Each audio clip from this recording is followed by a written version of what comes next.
ரஜாதிராஜன் மகிமையோடே வானமேகத்தில் ஏழு நல்லராய் ரஜாதிராஜன் மகிமையோடே வானமேகத்தில் ஏழு நல்லராய் ரஜாதிராஜன் மகிமையோடே வானமேகத்தில் ஏழு நல்லராய். அல்லேலூயா. நம்முடைய கர்த்தராகிய இயேசு கிறிஸ்துவின் பரிசுத்தமுள்ள இனிய நாமத்துக்கு மகிமை உண்டாகட்டும். இந்த காலை வேளையில இந்த கூட்டத்துக்கு வந்ததான அனைவருக்கும் இயேசு கிறிஸ்துவின் நாமத்தில் வாழ்த்துதல்களை உங்களுக்கு தெரிவித்துக் கொள்கிறேன்.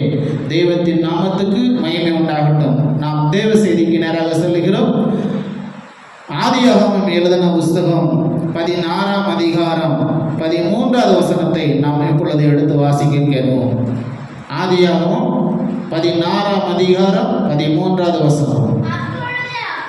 அப்பொழுது அவள் என்னை காண்பவரை நானும் இந்த இடத்திலே கண்டேன் அல்லவா என்று சொல்லி தன்னோட பேசின கர்த்தருக்கு நீர் என்னை காண்கிற தேவன் என்று பெயரிட்டாள். அல்லேலூயா. இங்கு ஒரு தாய்க்கு தேவன் தன்னை காட்டின சமயம், ஒரு சந்தர்ப்பம், அதை குறித்து நாம் ஒரு வாசிக்க கேட்டோம். இவர்கள் யார், இவர்கள் ஊர் எது, இவருடைய நிலவரம் என்ன, அதை நான் உங்களுக்கு தெளிவாக சொல்லுகிறேன். இந்த வசனத்திலிருந்து நான் உங்களுடைய மத்தியில் பேச எடுத்துக்கொண்ட தலைப்பு, நீர் என்னை காண்கிற தேவன். தேவன் என்னை பார்த்து கொண்டிருக்கிறார். அல்லேலூயா. இந்த பூமியில வாழக்கூடிய ஒவ்வொரு மனிதரையும் தேவன் வானத்திலிருந்து பரலோகத்திலிருந்து இந்த பூமியை நோக்கி பார்த்து கொண்டே இருக்கிறார். நாம் எங்க போறோம், எங்க வாரோம், என்ன செய்யறோம், நம்ம நல்ல காரியம் செய்யறோமா, கெட்ட காரியம் செய்யறோமா, என்ன செய்யறோம், ஏது செய்யறோம் என்று சொல்லி தெய்வம் நம்மளை பார்த்து கொண்டே இருக்கிறது. அல்லேலூயா. ஆரம்ப காலங்கள்ல தெய்வ பயத்தோடு கடவுள் பார்க்கிறார் என்ற ஒரு பயத்தோடு மனிதர்கள் தவறு செய்வதை நிறுத்தினார்கள். கொஞ்ச காலம் பின்பு வயசான தாத்தாமாரு பாட்டிமாரு வீடுகள் என்ன செய்வாங்க, காவலுக்கு இருப்பாங்க. அவங்க என்ன செய்வாங்க, வாட்ச் பண்ணிக்கிட்டே இருப்பாங்க, பார்த்துக்கிட்டே இருப்பாங்க. இந்த பிள்ளை என்ன செய்யுது, அந்த பிள்ளை என்ன செய்யுது, மருமகன் என்ன செய்யறா, மகன் என்ன செய்யறா, மகன் என்ன செய்யறா, யாரு பார்த்துக்கிட்டு இருக்கா, தாத்தாமாரும் பாட்டிமாரும். இப்போ என்ன, இந்த காலத்துல என்ன வந்துருச்சு, நவ நாகரிக காலங்கள்ல சிசி கேமரா. என்ன கேமரா, தெருக்களிலும் வீடுகளிலும் கடைகளிலும் சிசி கேமரா இருக்கும். அந்த கேமரா நீங்க என்ன செய்யறீங்க, ஏது செய்யறீங்கன்னு சொல்லி அது உங்களை கவனித்து கொண்டே இருக்கிறது. அல்லேலூயா. முதலாவது கடவுள் பயத்துல வாழ்ந்ததான ஜனங்கள், அது கடந்தாப்புல மனிதர்கள் பார்ப்பார்கள் என்ற பயத்தோடு இருந்த ஜனங்கள். பின்பு இப்பொழுது விஞ்ஞான வளர்ச்சியில நாம் வந்தபடினால விஞ்ஞானமாகிய சிசி கேமரா நம்மளை கவனித்துக் கொண்டிருக்கிறது என்று எல்லாரும் அஞ்சுகின்றார்கள். அல்லேலூயா. கர்த்தருடைய நாமத்துக்கு மகிமை உண்டாகட்டும். இந்த வசனத்துல நாம் ஒரு தாயை குறித்து பார்க்கிறோம். அவர்கள் யார்? இவர்கள் ஆபிரகாமுக்கு மனைவி, இரண்டாவது மனைவியாக இருக்கிறார்கள். கர்த்தருடைய நாமத்துக்கு மகிமை. எடுத்து வாசிங்க. ஆதியாகமம் எழுதின புத்தகம் 16ஆம் அதிகாரம் 1வது வசனத்தை நாம் எடுத்து வாசிக்கலாம். ஆபிரகாமுடைய மனைவியாகிய சாராய்க்கு பிள்ளை இல்லாமல் இருந்தது. எகிப்து தேசத்தாலாகிய ஆகார் என்னும் பெயர் கொண்ட ஒரு அடிமை பெண் அவளுக்கு இருந்தால். கர்த்தருடைய நாமத்துக்கு மகிமை உண்டாகட்டும். ஆபிரகாமுக்கு சாராய் என்று சொல்லக்கூடிய ஒரு மனைவி இருந்தாங்க. ஆனா அந்த சாராய்க்கு ஆபிரகாமுக்கும் பிள்ளை இல்லை. என்ன கிடையாது, குழந்தை இல்லை, குழந்தை பாக்கியம் இல்லை. அப்போ குழந்தை பாக்கியம் இல்லாவிட்டா அந்த காலங்களில் என்ன செய்வாங்க, ஊர் உலகம் பலவிதமா பேசும். இல்லை உனக்கு பிள்ளை இல்லையா, உனக்கு குழந்தை இல்லையா, இது பயங்கரமா பேசுவாங்க. அதனால அந்த ஆபிரகாம் வீட்டுல ஆகார் என்று பேர் சொல்லக்கூடிய ஒரு அடிமை பெண் இருந்தால், அந்த அடிமை பெண்ணு சொந்த ஊர் எகிப்து தேசம். என்ன தேசம்? எகிப்து தேசத்திலிருந்து இவர்களுக்கு அடிமையாக ஒரு வேலைக்காரியாக வேலை செய்து கொண்டிருக்கிறார். கர்த்தருடைய நாமத்துக்கு மகிமை. அப்படிப்பட்ட சூழ்நிலை தான் அடுத்த 2வது வசனத்தை வாசிங்க. சாரா ஆபிரகாமை பார்த்து சொல்லுகிறாள், நான் பிள்ளை பெறாதபடிக்கு கர்த்தரின் கற்பத்தை அடைத்திருக்கிறார். என் அடிமை பெண்ணோடு கூட சேரும். ஒருவேளை அவளால் என் வீடு கட்டப்படும் என்றால். சாராயின் வார்த்தைக்கு ஆபிரகாம் செவி கொடுத்தான். அப்போ அவன் ஆபிரகாம் மனைவியை சொல்றா, எனக்கு தான் பிள்ளை பாக்கியம் இல்ல, புத்திர சந்தானம் இல்ல, குழந்தை பாக்கியம் இல்ல, ஒருவேளை எனக்கு வம்சம் ஆசீர்வதிக்கப்படட்டும் என்று சொல்லி தான் வேலைக்காரி என்ன செய்யறா, உனக்கு எடுத்துக்கோ, உனக்கு மனைவியாக வச்சுக்கோ அப்படின்னு சொல்லி நீங்க கேட்பீங்க, பைபிளே இப்படி சொல்லுதே அப்படின்னு. அந்த காலங்களில் அப்படி எடுத்துக்கொள்ளலாம். ஆனா இந்த காலங்களில் இல்ல, அது பழைய ஏற்பாடு காலம். இயேசு கிறிஸ்து பிறப்பதற்கு முன்பாக நடந்த ஒரு சம்பவம். ஆனால் இயேசு கிறிஸ்து பிறந்ததுக்கு அப்புறம் என்ன செஞ்சான், ஒருவனுக்கு ஒருத்தி, அந்த ஒரு பிரமாணம் வந்தது. கர்த்தருடைய நாமத்துக்கு மகிமை உண்டாகட்டும். அடுத்த வசனம் வாசிங்க. ஆபிரகாம் கானான் தேசத்தில் 10 வருஷம் குடியிருந்த பின்பு ஆபிரகாமின் மனைவியாகிய சாராய் எகிப்து தேசத்தாலாகிய தன் அடிமை பெண்ணாகிய ஆகாரை அழைத்து அவளை தன் புருஷனாகிய ஆபிரகாமுக்கு மறுமனையாட்டியாக கொடுத்தாள். அல்லேலூயா. 2வது மனைவியாக மறுமனையாட்டியாக தன்னுடைய அவன் ஆபிரகாமுடைய மனைவியை அவனுக்கு என்ன செய்யறா, ஏற்படுத்தி கொடுக்கிறான். அடுத்து வாசிங்க. அவன் ஆகாரோடு சேர்ந்தபோது அவள் கர்ப்பம் தரித்தாள். அவள் கர்ப்பவதியானதை கண்டபோது தன் நாச்சியாரை அற்பமாக ஏறினாள். இவளுக்கு ஒரு குழந்தை பாக்கியம் கிடைச்ச உடனே தன்னுடைய முதலாளி அம்மாவை இவன் என்ன செய்யறா, நீ எல்லாம் ஒரு ஆளா அப்படி என்ன செஞ்சுட்டா, கேவலமாக அற்பமாக என்ன ஆரம்பித்தாள். அப்போ பாருங்க, அப்போ தனக்கு அந்த ஒரு வீட்டுல ஒரு அதிகாரம் கிடைச்ச உடனே, தனக்கு ஒரு பதவி கிடைச்ச உடனே, தனக்கு ஒரு வாழ்க்கை கிடைச்ச உடனே மற்றவங்க என்ன செய்யறாங்க, அற்பமா என்றாங்க. யாரு வாழ வைக்கிறாங்களோ அவர்களே இவங்க என்ன செய்யறாங்க, அற்பமா. இன்னைக்கு கூட இந்த உலகத்துல அப்படியாப்பட்ட எண்ணத்தோடு சுபாவத்தோடு வாழக்கூடிய சமுதாயத்தில் நீங்களும் நானும் வாழ்ந்து கொண்டிருக்கிறோம். நீங்க ஏழைக்கு ஒரு உதவி செய்யுங்க, ஐயோ பாவம், இன்னைக்கு வயது வந்துட்டான், அவன் என்ன செய்யற, அவங்கள அற்பமாக என்னன்னா எப்படி இருக்கும் யோசிச்சு பாருங்க. நீங்க என்ன செஞ்சிருப்பீங்க, ஐயோ பாவம் ஏழை கஷ்டப்படுறான் அப்படின்னு ஒரு ஹெல்ப், ஒரு உதவி செஞ்சிருப்பீங்க. ஆனா அந்த உதவியை வாங்கிட்டு அவன் உயர்ந்த உடனே அவன் என்ன செய்யறான், உங்களை பார்த்து அற்பமாக என்ன எப்படி இருக்கும். இதுதான் அந்த ஆகார் செய்து. அடுத்த வசனம் வாசிங்க. அப்பொழுது சாராய் ஆபிரகாமை நோக்கி, எனக்கு நேரிட்ட அநியாயம் உமது மேல சுமரும். என் அடிமை பெண்ணை உம்முடைய மடியில கொடுத்து அவள் தான் கர்ப்பவதியானதை கண்டு என்னை அற்பமாக எண்ணுகிறாள். கர்த்தர் எனக்கும் உமக்கும் நடு நின்று நியாயம் தீர்ப்பாராக. அப்ப இவளுக்கு என்ன செஞ்சிச்சு, ஒரு துக்கம் வந்தது, ஒரு வேதனை வந்தது, ஒரு கோபம் வந்தது. யாருக்கு, யாருக்கு, சாராய்க்கு. சாரா யாரு, ஆபிரகாமுடைய மூத்த மனைவி, முதல் மனைவி. ஆபிரகாமுக்கு முதல் மனைவி பேர் என்ன பேரு, சாராய். கர்த்தருடைய நாமத்துக்கு மகிமை. 2வது மனைவி பேர் என்ன பேரு, ஆகார். அப்போ இந்த சாராய் தான் இவளுக்கு என்ன செஞ்சா, நீ இவளை மனைவியா வச்சுக்கன்னு விட்டு கொடுத்தா. இப்ப இவளுக்கு குழந்தை பாக்கியம் கிடைச்ச உடனே இவ என்ன செஞ்சுட்டா, நீ எல்லாம் ஒரு பொம்பளையா, நீ எல்லாம் ஒரு ஆளா அப்படின்னு சொல்லி அவளை அற்பமாக நினைக்க ஆரம்பித்தாள். அப்போதான் இவ சொல்றா, சாராளுக்கு துக்கம் வந்து, பாருங்க ஆபிரகாமே, இந்த இது என்ன செய்யும், உமக்கும் வரும். அவ என்ன அற்பமாக எண்ணுகிறா, இது எனக்கும் உமக்கும் தேவனே என்ன செய்வாரு, நியாயம் தீர்க்கணும். நான் உமக்கு கொடுத்தேன், இந்த அநியாயம் உண்மையில சுமரும். என்ன செய்யறோம்?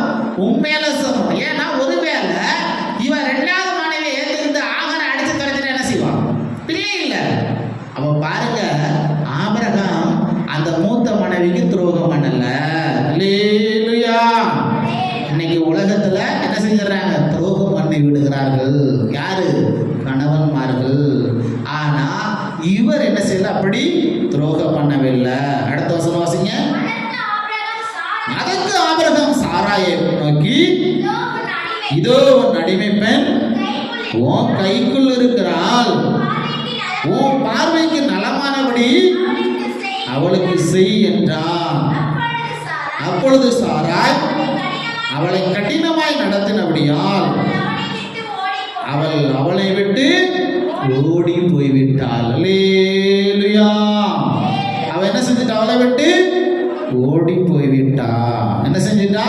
ஓடி போய்விட்டாள். அடுத்த வாசிங்க. கர்த்தர் தூதனானவர் அவளை வனாந்தரத்திலே சூருக்கு போகிற வழியருகே இருக்கிற நீருற்றண்டையில அவளை கண்டு, சாராயின் அடிமை பெண்ணாகிய ஆகாரே, நீ எங்கே இருந்து வருகிறாய்?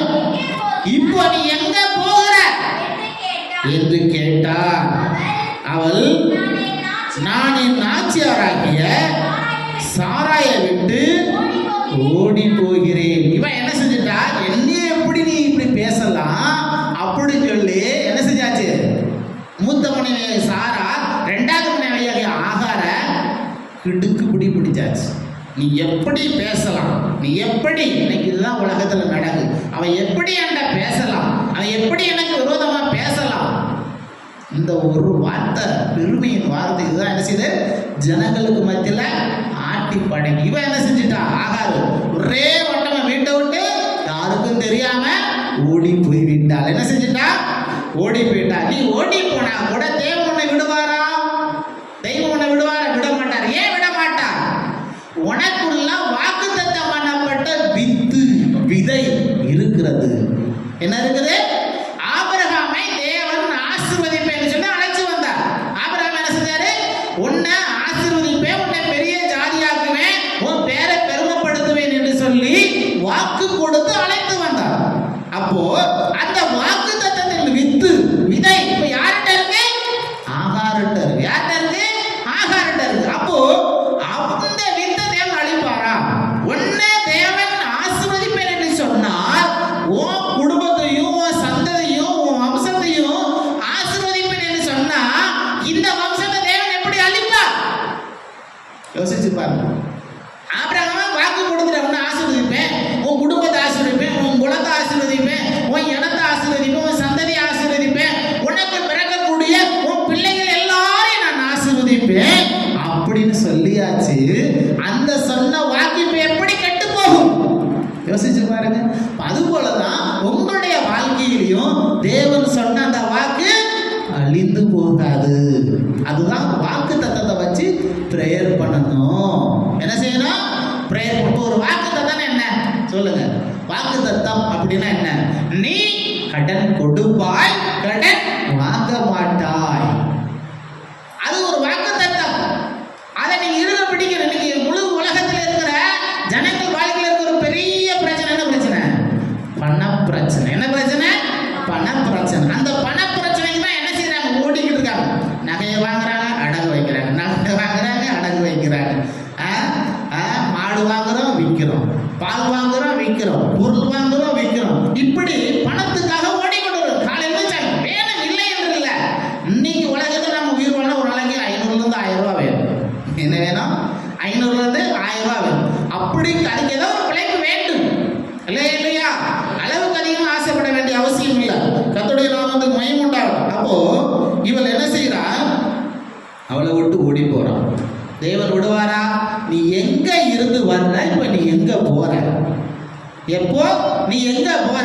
ஆகினால நீங்க சர்ச்சை விட்டு எங்க போனாலும் ஆண்டவர் உங்களை விட மாட்டா. இன்னைக்கு கூட்ட நாள். இந்த கூட்ட நாளை விட்டு நீ எங்க போற? எங்க போகிற? ஆண்டவர் பிடிச்சிருவார். ஒரு ஐயா சாட்சி சொன்னார். என்ன சாட்சி சொன்னார் தெரியுமா? அவர் சர்ச்சைக்கு வர மாட்டார். சர்ச்சைக்கு வராம சர்ச்சை அன்னைக்கு தான்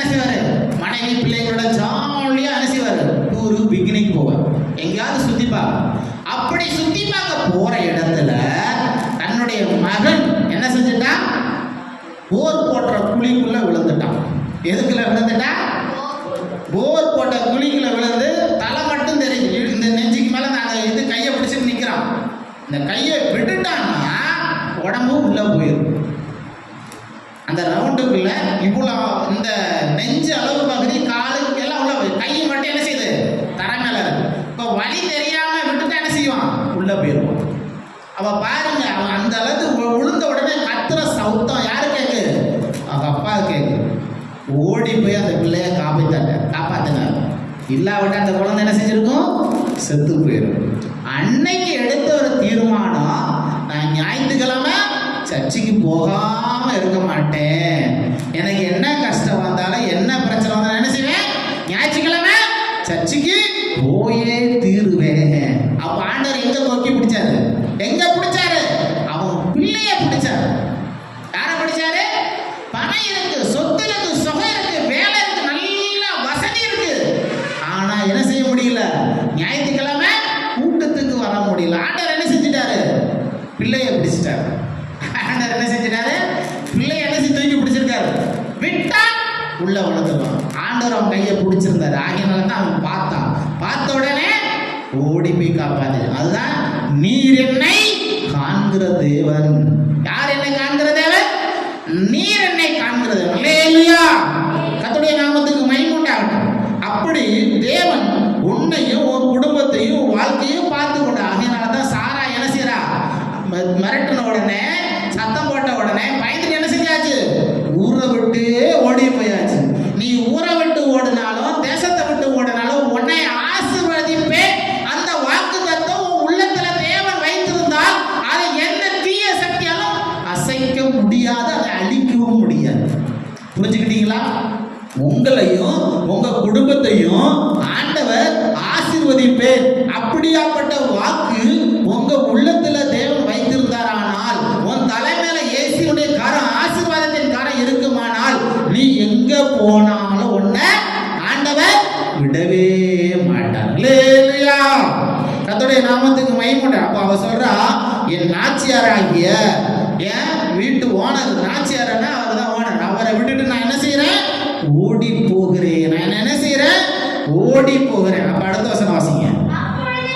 அப்பொழுது கர்த்தருடைய தூதனானவர் உன் நாச்சியார் அண்டைக்கு திரும்பி போய் அவன் கைக்கு கீழே என்ன செய்ய? அடங்கி இரு. அதனால நீங்க முடியாது. ஒரு ஆளுக்கு கீழே அடங்கி இருக்க முடியுதா? கணவன் மனைவி கீழே அடங்கி இருக்க முடியுதா? இல்ல மனைவி தான் கணவனை கீழே அடங்கி இருக்க முடியுதா? இல்ல பெற்றோர் பிள்ளைகளுக்கு அடங்கி இருக்க முடியுதா? பிள்ளைங்க பெற்றோருக்கு கீழே அடங்கி இருக்க முடியுதா? யோசிச்சு பாருங்க. நீ என்ன சொல்றது, நான் என்ன கேட்கறது? நீ பழைய காலத்தால். என்ன காலத்தால? நீ பழைய காலத்தால். நீ ஓல்டு ஃபேஷன். நாங்க நியூ ஜெனரேஷன். நாங்க 2K கிட்ஸ் சொல்றாங்க. என்ன சொல்றாங்க? 2K kids. இன்னொரு ஏதோ வந்துருச்சு, இன்னொரு ஜெனரேஷன் வந்துருச்சு. அல்லேலூயா. ஆகினால உங்க காலம் வேற, எங்க காலம் வேற அப்படின்னு சொல்லி என்ன சொல்றாங்க? பிள்ளைகளுடைய அறிவு வளர்ந்து போய் விட்டது. கர்த்தருடைய நாமத்துக்கு மகிமை உண்டாகட்டும். ஆகினால தான் ஆண்டவர் சொல்றாரு, நீ அடங்கி இரு. காலங்கள் மாறினாலும் விஞ்ஞானங்கள் வளர்ந்தாலும் மனிதன் மனிதன் தான். அவன் மனிதனாகத்தான் இருக்க வேண்டும். அதைத்தான் பைபிள் சொல்லுகிறது. அல்லேலூயா. கர்த்தருடைய நாமத்துக்கு மகிமை உண்டாகட்டும். நீ என்ன செய்ய? அடங்கி இரு. அடுத்த வசனம் வாசிங்க. பின்ன கர்த்தருடைய தூதனானவர் அவளை நோக்கி, உன் சந்ததியை மிகவும் பெருக பண்ணுவேன். அது பெருகி எண்ணி முடியாததா இருக்கும். வாசி. பின்ன கர்த்தருடைய தூதனானவர் அவளை நோக்கி, நீ கர்ப்பவதியாய் இருக்கிறாய், ஒரு குமாரனை பெறுவாய். கர்த்தர் உன் நங்கலாய்ப்பை கேட்ட அப்படினால அவனுக்கு இஸ்மவேல், இஸ்மாயில். என்ன பேரு? இஸ்மாயில். அப்படின்னா யாரு? புரிஞ்சுக்கொள்ளுங்க. இஸ்மவேல் தமிழ்ல இஸ்மவேல் சொல்லுது, இங்கிலீஷ்ல இஸ்மாயில். என்னது? இஸ்மாயில். அது யார் பேர் வச்சாலும் நீங்களே புரிஞ்சுக்கொள்ளுங்க. சரியா?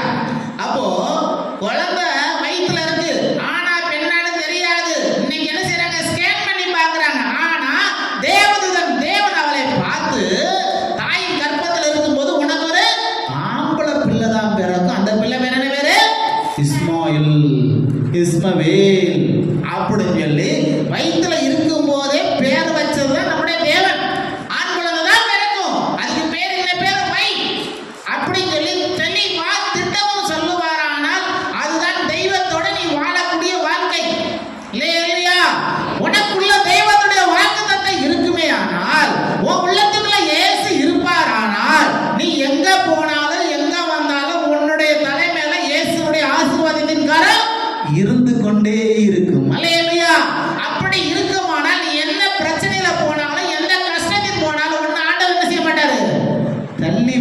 மாட்டார். என்ன செய்ய விட மாட்டார்? உன்னை தள்ளிவிட மாட்டார். ஏன் தள்ளிவிட மாட்டார்? உன்னை ஆசீர்வதிப்பதில் அவர் முடிவு பண்ணியாச்சு. என்ன பண்ணியாச்சு? உன்னை ஆசீர்வதிப்பதை முடிவு பண்ணி. ஆனா பிரச்சனை வரும். என்ன வரும்? பிரச்சனை வரும். என்ன வரும்? கஷ்டம் வரும். என்ன வரும்? வியாதி வரும், வேதனை வரும், துன்பம் வரும், சண்டை வரும், பிரச்சனை வரும். யாரோ உனக்கு விரோதமா பேசத்தான் செய்வாங்க. அதுக்கு மத்தியில போகக்கூடிய வாழ்க்கை தான் கிறிஸ்துவ வாழ்க்கை. என்ன வாழ்க்கை? கிறிஸ்துவ வாழ்க்கை.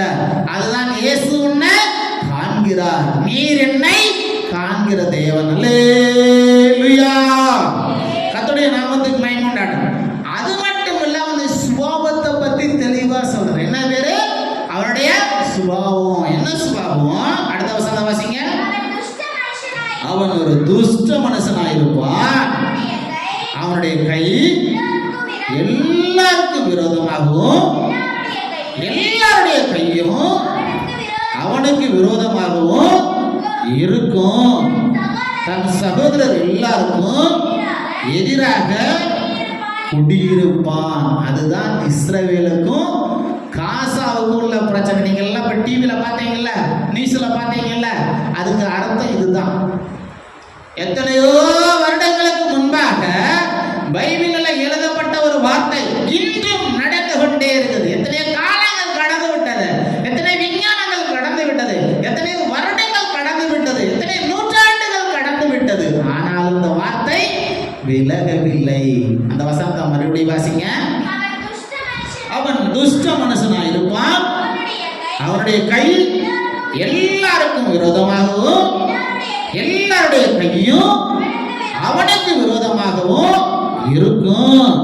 தன் சகோதரர் எல்லாருக்கும் எதிராக குடியிருப்பான். யாருக்கு விரோதமாக குடியிருப்பான்? சகோதரருக்கு விரோதமாக குடியிருப்பான். அல்லேலூயா. அதுதான் வசனம், அதுதான் வாக்குத்தத்த வசனம். அப்போ ஒரு குழந்தை பிறக்கிறதுக்கு முன்னாடி அவன் ஜாதகத்தை சொல்றார். புரிஞ்சுக்கிட்டீங்களா? ஆகினால்தான் நீங்க என்ன செய்யறாங்க? அவன் எப்படிப்பட்டவன், அவன் குணை எப்படி சொல்லி ஜாதகம் பார்க்க போறாங்க. எங்க பார்க்க போறாங்க? இந்த பைபிள்ல இப்படி இயேசு தேவன் சொன்னபடினால ஒருவேளை எனக்கு பிறக்கக்கூடிய குழந்தை எப்படி இருக்கும்? பிறக்கிறதுக்கு முன்னாடி ஜாதகம் பார்த்து ஒரு பிரயோஜனம் இல்லை. பிறந்ததுக்கு அப்புறம் தான் 4 நட்சத்திரத்தை வச்சு என்ன செய்யறாங்க? அவன் இப்படி வளருவான், இப்படி இருப்பான், அவன் ஆயுசு இப்படி இருக்கும் அப்படின்னு சொல்லி சொல்லுகிறார்கள். ஆனா அது 100க்கு 100 உண்மை கிடையாது. அது 100க்கு 100 உண்மை கிடையாது. அல்லேலூயா. உன் வாழ்க்கையை அறிந்த தேவன், குடும்பத்தை அறிஞ்ச தேவன், உன் வாழ்க்கை இப்படிதான் இருக்கணும்னு சொல்லி நியமிக்கிறவர் தேவன். அவர் தான் யாரு?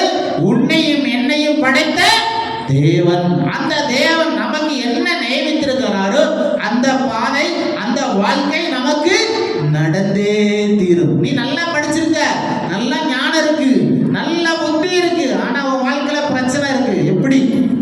அதுதான் தேவன் நியமித்த ஒரு வாழ்க்கை. அல்லேலூயா. அடுத்த வசனம் வாசிங்க. அப்பொழுது அவள் என்னை காண்பவரை நானே இவ்விடத்தில் கண்டேன் அல்லவா என்று சொல்லி தன்னோடு பேசின கர்த்தருக்கு நீர் என்னை காண்கிற தேவன் என்று பெயரிட்டாள். அல்லேலூயா. நீர் என்னை காண்கிற தேவன். யார் என்னை காண்கிற தேவன்? நீர் என்னை காண்கிற தேவன். அல்லேலூயா. இந்த தலைப்புல ஒரு 6 காரியம் உங்களுடைய மத்தியில நான் பேசலாம். எத்தனை காரியம் பேசலாம்? 6 காரியம். ஒன்று, நீ எகிப்தில் இருக்கிறதையும் எகிப்தியர் உன்னை ஒடுக்குகிறதையும் நான் கண்டேன். முதலாவது காரியம் என்ன காரியம்? நீ எகிப்தில் இருக்கிறதையும் எகிப்தியர் உன்னை ஒடுக்குறதையும் நான் கண்டேன். 2வது காரியம், உன் அழுகையும் உன் கண்ணீரையும் கண்டேன். 3வது காரியம், சத்ருவினால் ஏற்படக்கூடிய துன்பத்தையும் லாபம் உனக்கு செய்கிறது யாவையும் நான் கண்டேன். அடுத்த தேவன் எதை காண்கிறார்? இஸ்ரவேலருடைய மாயமாலத்தை காண்கிறார். எதை காண்கிறார்? மாயமாலம். மாயமாலம் என்னது? ஒளிஞ்சி மறைஞ்சி செய்யக்கூடிய ஒரு காரியம், அதான் மாயமாலம். சரியா? இங்கிட்ட ஒண்ணு அங்கிட்ட ஒண்ணு நடக்கும். அடுத்தாப்புல உன்னுடைய இருதயத்தை காண்கிறார். எதை காண்கிறார்? இருதயத்தை. 5வது காரியம், உன்னுடைய இருதயத்தை காண்கிறார். 6வதாக உன்னுடைய வாழ்க்கையில் இருக்கக்கூடிய பின்மாற்றத்தை காண்கிறார். எதை காண்கிறார்? பின்மாற்றது. இது எல்லாத்தையும் உங்களுக்கு சொல்ல முடியாது, நான் சுருக்கமாக சொல்லி முடிக்கிறேன். அடுத்தபடியாக கபடற்ற உத்தம இஸ்ரவேலனாகிய நாத்தான் வேலை கண்டார். யாரை கண்டார்? நாத்தான் வேலை கண்டார். அடுத்த அவளை நீ காணிக்க போடுற இல்லையா, அந்த காணிக்கையும் ஆண்டவர் பார்க்கிறார். எதை பார்க்கிறார்? உன் காணிக்கை, நீ பெட்டியில் போடக்கூடிய காணிக்கையும் பார்க்கிறார். அது எதுக்கு? உன்னை ஆசீர்வதிப்பது. சரி, இதுல 6 காரியம் இருக்கு. 6ஐயும் ஒரே ஒரு வசனத்தை மட்டும் சொல்லி நான் ஒரு சுருக்கமா ஒரு 10 நிமிஷத்துல முடிச்சிடறேன். சரியா? தேவனை காண்கிறார். இந்த காண்கிற வாழ்க்கை இப்போ நீங்க வாழக்கூடிய வாழ்க்கைக்கு என்ன சம்பந்தம்? அடுத்து வாசிங்க யாத்திராகமம் எழுதின புத்தகம் 3ஆம் அதிகாரம் 7வது வசனத்தை வாசிங்க. யாத்திராகமம்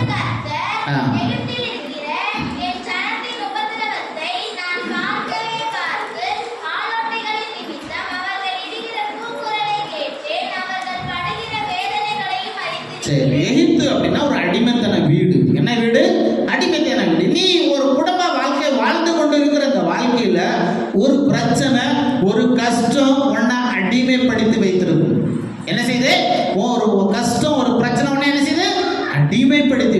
அப்போ அந்த அடிமைப்பட்டு நீ படக்கூடிய வேதனையும் கண்ணீரையும் கவலை யார் பார்த்து கொண்டிருக்கிறார்?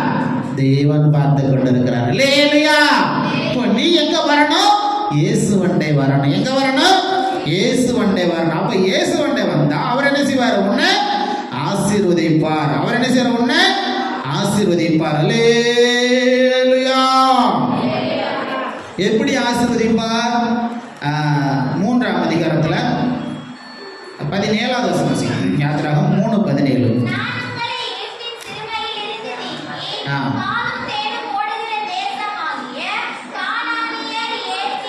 நான் உங்களை எகிப்தின் சிறுமையிலிருந்து நீக்கி, சிறுமைனா நீ படக்கூடிய கஷ்டம், நீ படக்கூடிய வேதனை, அதுல இருந்து உன்னை நீக்கி எங்க கொண்டு போவேன்? பாலும் தேனும் ஓடக்கூடிய கானான் தேசத்துக்கு கொண்டு. எங்க கொண்டு போவேன்? கானான் தேசத்துக்கு. அல்லேலூயா.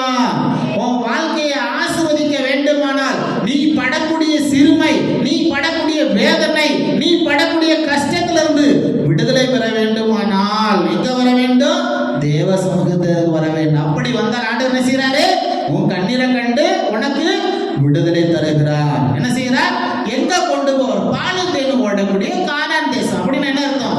பாலும் தேனும் செழிப்பா இருக்கிற ஒரு இடத்துக்கு கொண்டு போற. உன் வாழ்க்கையை செழிப்பு வேண்டும். என்ன வேண்டும்? செழிப்பு வேண்டும். அல்லேலூயா. அடுத்தபடியா ஒரு வசனத்தை வாசிங்க.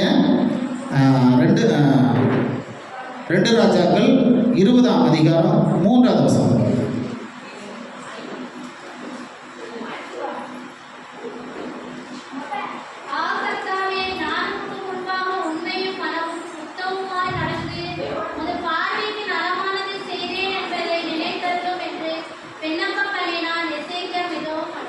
எசேக்கியா ராஜா மிகவும் அழுது கொண்டிருக்காங்க. வியாதி நேரத்தில் மிகவும் அழுது கொண்ட. யாரு? எசேக்கியா ராஜா. இன்னைக்கு மரண வியாதி, அதுக்கு மத்தியில் அழுது கொண்டிருக்கிறான். அவனுக்கு தேவன் என்ன செய்கிறார்?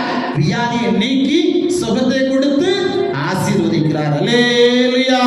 அதே போல உன் வாழ்க்கையில் வரக்கூடிய வியாதியை நீக்கி உன்னை ஆசீர்வதிக்கிறது. இதை நிறைய பேசுறதுக்கு வசனங்கள் உண்டு, வார்த்தைகள் உண்டு. நான் சுருக்கமாக சொல்லி முடிக்கிறேன். அடுத்தபடியாக உங்க வாழ்க்கையில் வரக்கூடிய துன்பங்கள் யார் துன்பப்படுத்துவா? சத்துருக்கள். யாரு சத்துருக்கள்? தெரிஞ்சவன், சொந்தக்காரன், இவங்க தான் உன்னை துன்பப்படுத்துவாங்க. எடுத்து வாசிங்க. ஆதியாகமம் எழுதின புத்தகம் 31ஆம் அதிகாரம் 7வது வசனம். ஆதியாகமம் 31:7.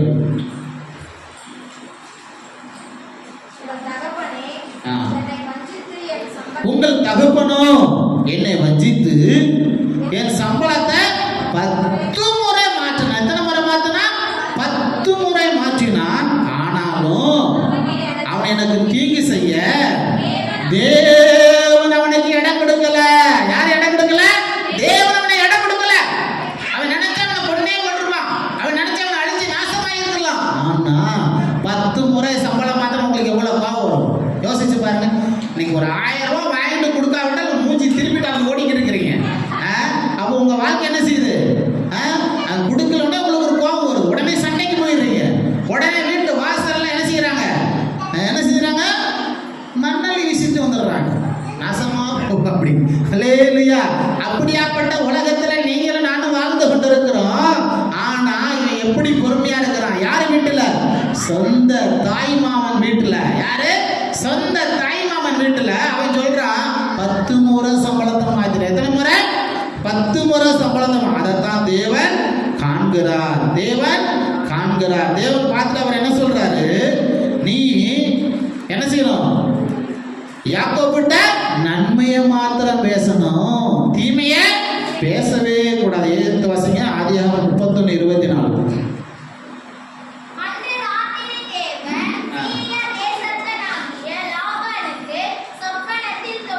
சொப்பனத்துல லாபானுடைய சொப்பனத்துல தேவன் ஒரு சொப்பனத்தை கொடுத்து பேசுகிறார். வாசிங்க. நீ யாக்கோபோடு நன்மை அன்றி தீமையான காரியத்தை ஒன்னும் பேசக்கூடாது. என்ன செய்யக்கூடாது? ஒன்னும் பேசக்கூடாது. நீ எச்சரிக்கை இறங்கி வான் பண்ணுகிறார். இல்லையா? அப்போ உங்களுக்கு விரோதமாய் வரக்கூடிய ஒரு ஆவியை, ஒரு வல்லமையை, ஒரு மனிதனை, ஒரு குறிப்பிட்ட நபரை உங்களுக்கு விரோதமாக ஒருவன் எழுப்புவானால் தேவன் என்ன செய்கிறார்? சொப்பனத்தின் மூலமாக பேசுகிறார். அவனுக்கு தரிசனத்தின் மூலமாக பேசுகிறார். நீ அவன்கிட்ட நன்மையை மட்டும்தான் பேசணும், தீமையை பேசக்கூடாது. அதுதான் நீங்களும் நானும் தெய்வமாக வணங்கக்கூடிய தெய்வத்தின் சக்தி. அல்லேலூயா. நான் சொல்ற சத்தியம் புரியுதா? நீங்க உண்மையிலே இயேசுவை தெய்வமாக வணங்குகிறீர்களானால், நீங்கள் உண்மையிலே இயேசுதான் தெய்வம் என்று விசுவாசிக்கிறீர்களானால், உங்க வாழ்க்கையில உங்களுக்கு விரோதமாய் போராடக்கூடிய ஒரு மனிதனுடைய வார்த்தையை கூட அவர் என்ன செய்வாரு? பேசக்கூடாதுன்னு ஸ்டாப் பண்ணிடுவார். அதுக்கு தான் உண்மையான ஜெபம் வேண்டும். அதுக்கு தான் நம்ம என்ன சொல்றோம்? முழங்கால் போட்டு பிரேயர் பண்ணுங்க, கண்ணை மூடி ஜெபம் பண்ணுங்க. ஆனா அதைத்தான் நீங்க என்ன செய்யறது இல்ல, செய்யறது இல்ல. அல்லேலூயா. அப்போ தேவ சமூகத்துல வந்து நீங்க ஜெபிக்கும் போது தேவன் உங்களுக்காக பரிந்து பேசுகிறார். தேவன் உங்களுக்காக யுத்தம் பண்ணுகிறார். தேவன் உங்களுக்காக முன்னே போய் கொண்டிருக்கிறார். அல்லேலூயா. இதுதான் தேவன் என்னை காண்கிறார். அதுதான் அவர் என்ன சொன்னா? ஆகார் என்ன சொன்னார்? நீர் என்னை காண்கிற தேவன். அப்போ உன்னை தேவன் காண்பாரானால் உன் குடும்பத்தில் இருக்கிற பிரச்சனையை மாற்றுவதற்கு இயேசுவால முடியும். அல்லேலூயா. கர்த்தருடைய நாமத்துக்கு மகிமை. அடுத்தபடியாக உங்களுடைய மாயமானத்தை காண்கிறார். என்ன செய்கிறார்? மாயமானம். எடுத்து வாசிங்க. எரேமியா 7ஆம் அதிகாரம் 4வது வசனம். எரேமியா 7ஆம் அதிகாரம் 4வது வசனம்.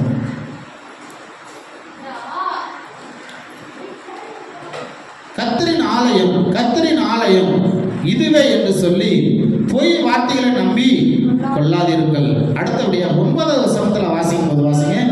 7ஆம் அதிகாரம் 9வது வசனம்.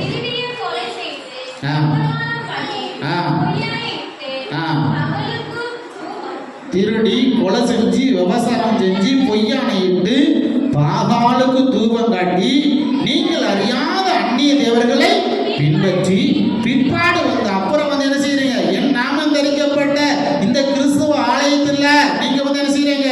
தேவ சமூகத்துக்கு முன்பாக நின்று இந்த அருவருப்பை எல்லாம் செய்ததற்காக விடுதலை பெற்று விட்டோம். தேசம் என்ன? தேவன் என்ன? மன்னிச்சுட்டாரு. ஆனா செஞ்சது என்னது? திருடுறது, பொய் சொல்றது, ஏமாத்துறது, பழி வாங்குறது, அநியாயம் பண்றது, அக்கறம் எல்லாம் செஞ்சாச்சு.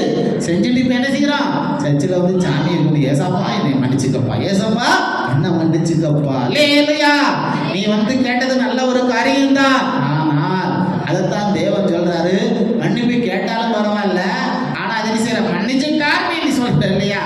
அது ஒரு மாயமாகும். அப்போ உண்மையான ஒரு மனம் மாறுதல் வேண்டும். இனிமே அந்த பாவம் செய்ய மாட்டேன் அப்படின்னு சொல்லுகிறது. அல்லேலூயா. கர்த்தருடைய நாமத்துக்கு மகிமை. மத்தேயு 15ஆம் அதிகாரம் 8வது வசனத்துல வாசிக்கும் போது, இந்த ஜனங்கள் தங்கள் வாயினால என்னிடத்துல சேர்ந்து உதடுகளினால என்னை கனம் பண்ணுகிறார்கள், அவர்கள் இருதயமோ எனக்கு தூரமாயிருக்கு. மனசு தூரமா இருக்கு, ஆனா வாயில் என்ன செய்யறாங்க? ஓ அப்படின்னு சொல்லி கட்டி பிடிக்கிறாங்க, முத்தம் கொடுக்குறாங்க, எல்லாம் செய்யறாங்க. இயேசுவா அந்த அளவுக்கு அந்த சிலுவையை பார்த்து தொட்டு தொட்டு கும்பிட்டுக்குதான். சிலுவையை பார்த்து தொட்டு தொட்டு கும்பிடு. ஆனா என்ன செய்யறதில்ல? மனசு உண்மையா இல்ல. அல்லேலூயா. எடுத்து வாசிங்க 15:8 மத்தேயு.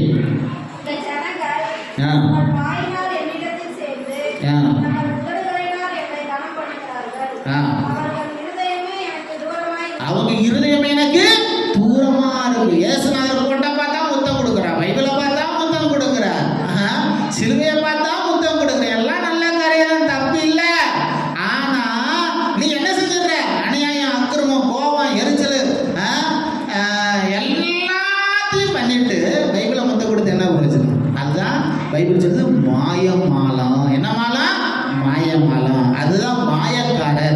வாசிங்க, ஒரே ஒரு வசனம், சீக்கிரமா முடிச்சிடுறேன். மத்தேயு 23ஆம் அதிகாரம் 27வது வசனம்.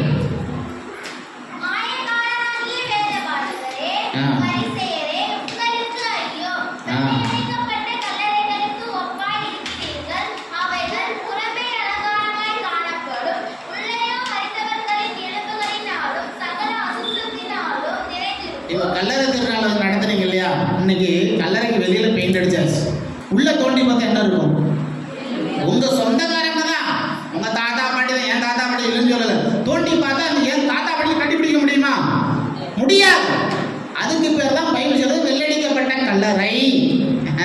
வெளியே வெள்ளையா தான் இருக்கு, உள்ள தோண்டி பார்த்தா நாத்தம் தாங்க முடியாது, யாரும் கிட்டத்துல போக முடியாது. அதான் வெள்ளை அடிக்கப்பட்ட. உன் வாழ்க்கை நாரி போய் கிடக்கு, ஆனா நீ என்ன செய்யற? வெள்ளை அடிச்சுக்கிட்டு கிடக்கு. என்ன செய்யற? நல்ல மேக்கப் போடுற, என்னென்ன கிரீம் வேணுமோ, என்னென்ன பிளீச்சிங் வேணுமோ 4000 5000 கொடுத்து என்ன செய்யறாங்க? இந்த முகத்தை பிரைட் ஆக்குறாங்க. என்ன செய்யறாங்க? ஜெகஜோதி ஆக்குறாங்க. இது என்ன ஜெகஜோதி ஆக்குறாங்க? உன் மனசுல இருக்க துக்கம் போகாது, உன் மனசுல இருக்க வேதனை போகுமா?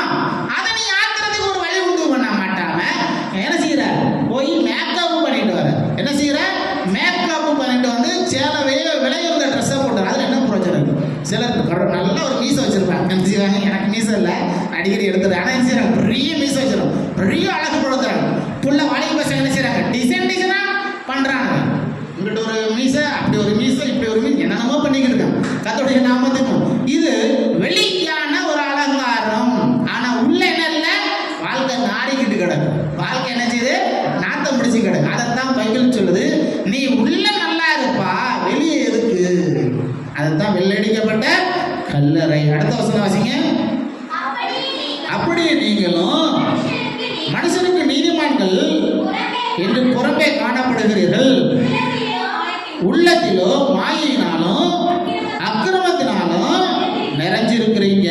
அடுத்தது, மாயக்காரராகிய வேதபாரகரே பரிசேயரே உங்களுக்கு ஐயோ. வேதபாரகன்னா பயங்கரமா படித்தவர்கள், பைபிளை நல்லா படிச்சு கரைச்சு குடிச்சவங்க, பைபிளை பத்தி டான் டான் டான் ஆன்சர் கொடுக்கிறவங்க, அவங்க தான் வேதபாரகர். அந்த காலத்துல இருந்தாங்க.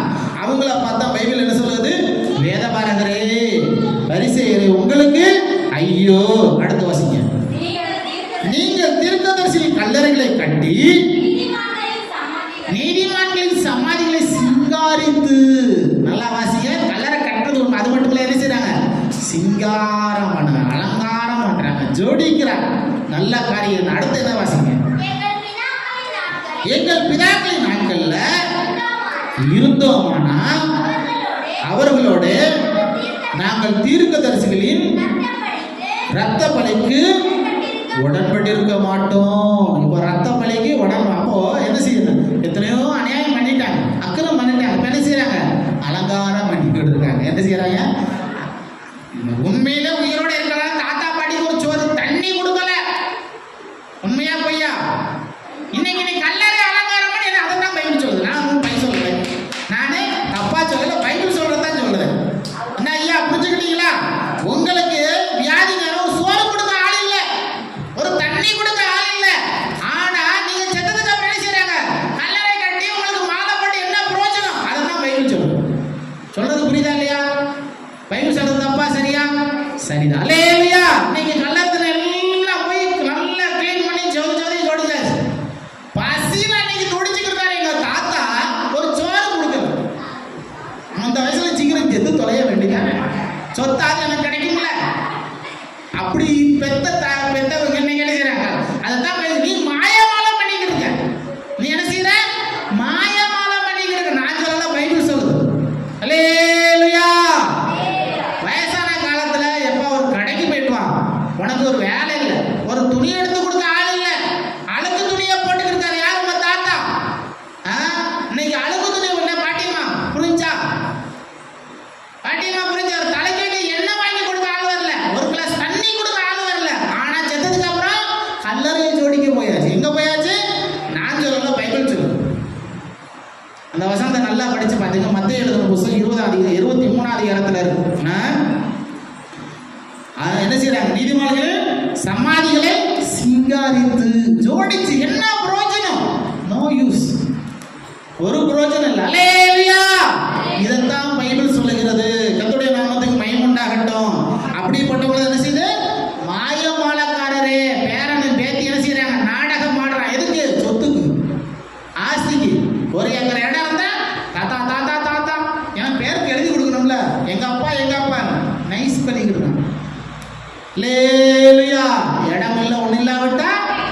அவனுக்கு ஒண்ணுமே கிடையாது. அல்லேலூயா.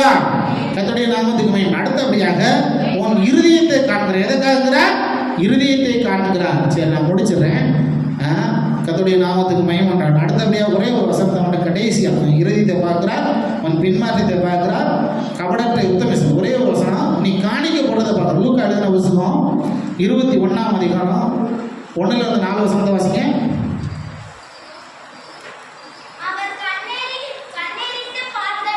அவர் கண்ணேறிட்டு பார்க்கும்போது ஐஸ்வர்யவான்கள் காணிக்கை பெட்டியிலே தங்கள் காணிக்கையிலே போடுகிறதை கண்டா. யாரு பார்க்கிறா? நான் பார்க்கல, இயேசு பார்க்கிறானா?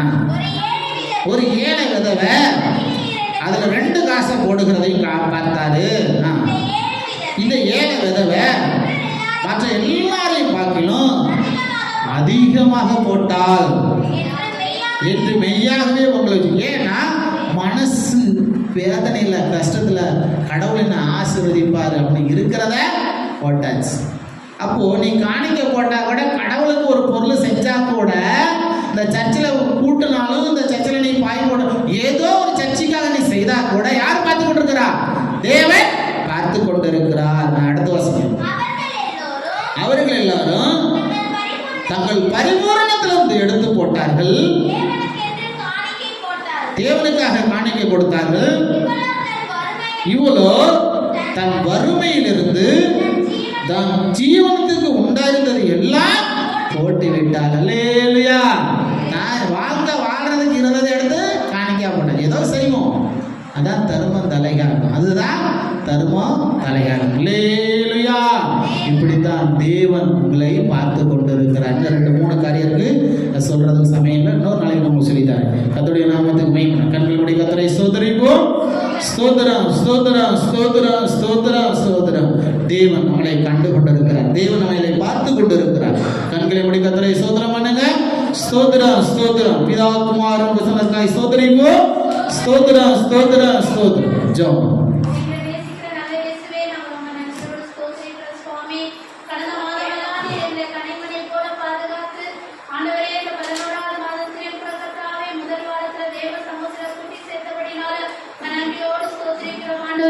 நம்ம